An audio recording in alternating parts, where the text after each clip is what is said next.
Welcome, or indeed welcome back to Hands on Film. Today we shall be reviewing a film from the woeful, twisted mind of Matthew Vaughn, Argylle.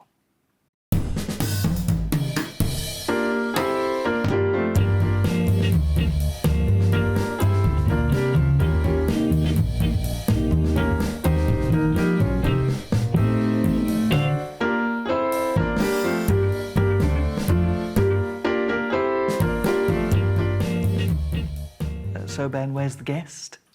It was a little struggle, so in the end, I asked Richard to do it. What? Oh, thank Aphrodite. Hi, Israel. Hi, Richard. Richard, have you ever considered changing your name so that it doesn't scare the shit out of people? Anyway, on with the show.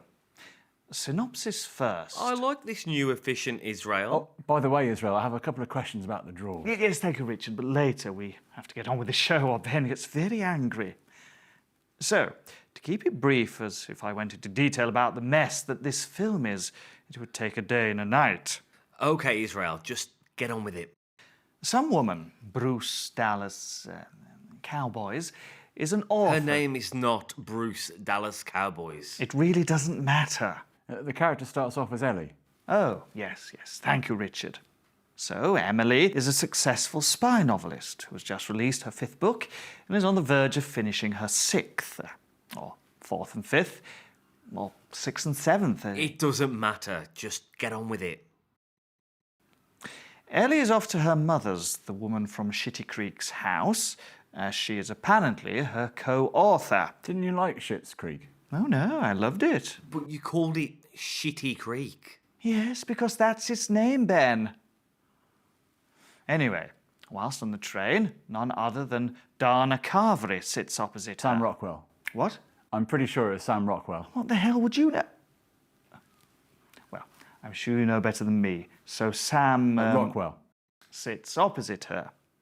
She's attacked by a load of people and Dana Carvery saves Sam her. Rockwell. Anyway, it turns out that her novels are mirroring real-world events.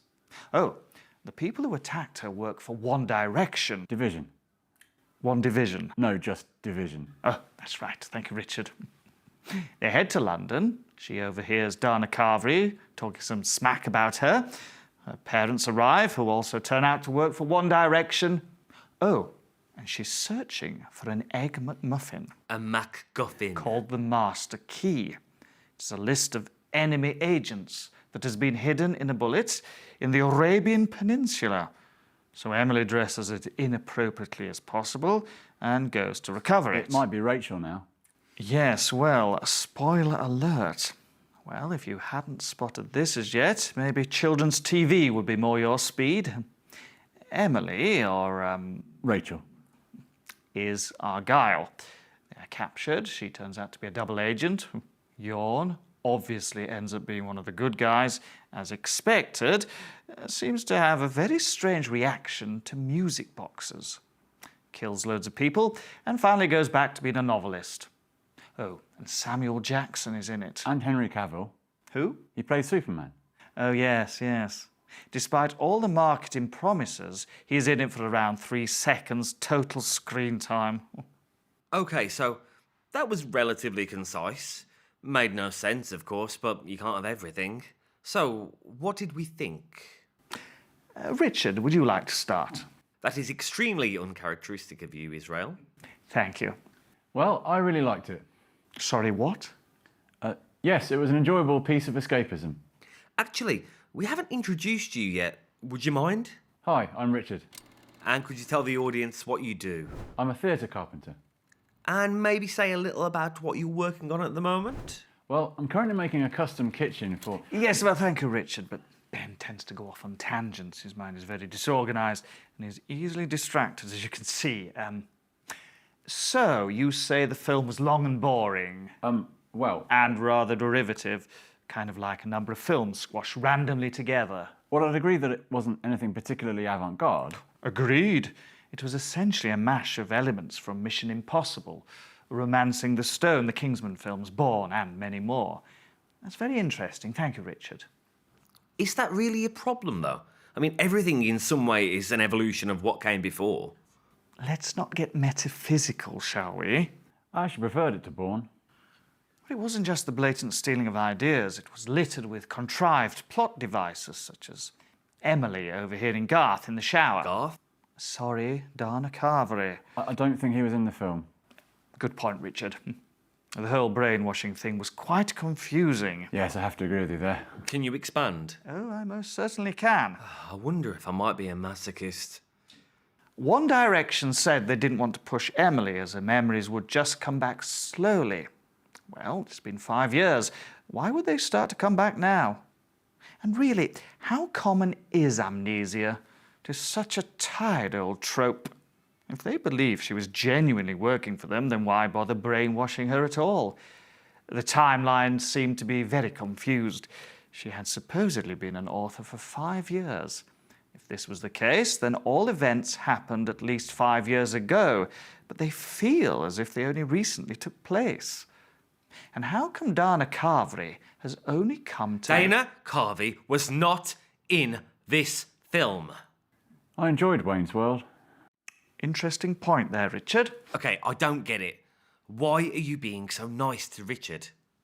I'm just a nice guy. No, you're not. You're rude, cantankerous, treacherous, generally unpleasant, devious, and... Okay. Well, I do have feelings, you know. Do you, though?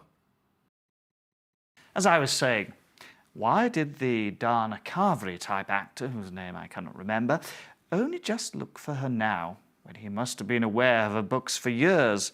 It couldn't have been that difficult to track her down. Well, interesting. What do you think, Richard? I think his name is Sam Rockwell. You see, Ben, that is the kind of attentive guest our viewers have been crying out for. Oh, and I liked the cat. Oh, good point, Richard. That cat was ridiculous. How insulting is it that whenever a woman lives on her own in a Hollywood film, she has to be obsessed with cats? Maybe she just is someone who enjoys their freedom and their own company. You have a cat, don't you, Israel? And suddenly she can fight. Her instincts kick in, but they never kicked in before, such as when they were being attacked on the train. And if you want someone in a film who can fight, why cast someone with no martial arts or apparently screen fighting experience? It looks ridiculous. It was a little odd that at the end she went back to being a novelist. Okay, well, why would you say that, Richard? Well, all her previous novels had just been repressed memories, so how did she know that she could write at all? And her mother helped her, who at the end of the film was dead. Good points. Anything else? How did it do at the box office? No, terribly. Really? Yes. It only made 80 million on the opening weekend in the US with a budget of around 200 million. That is shockingly well researched, is he? That is surprising. Well, that is he researched something. It is because it is shit. I'm sorry, Richard, but it is. Let me give you my top 10 reasons why Argylle flopped. Oh, God. Number 1, the marketing campaign was appalling. But I saw that trailer everywhere. Yes, but only one boring over long trailer. No teasing the story with quick bites over several months, ramping it up as the release date approached.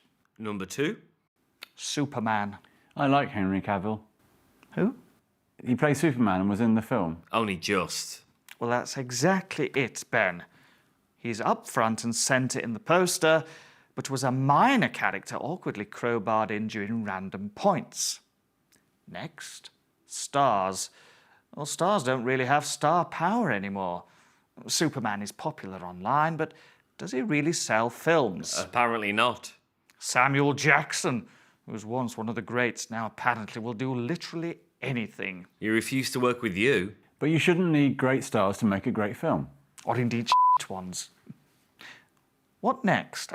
The budget was out of control for a film like this, and Apple paid a fortune for it, for whatever reason, although I think I funded about half of it when I upgraded my phone.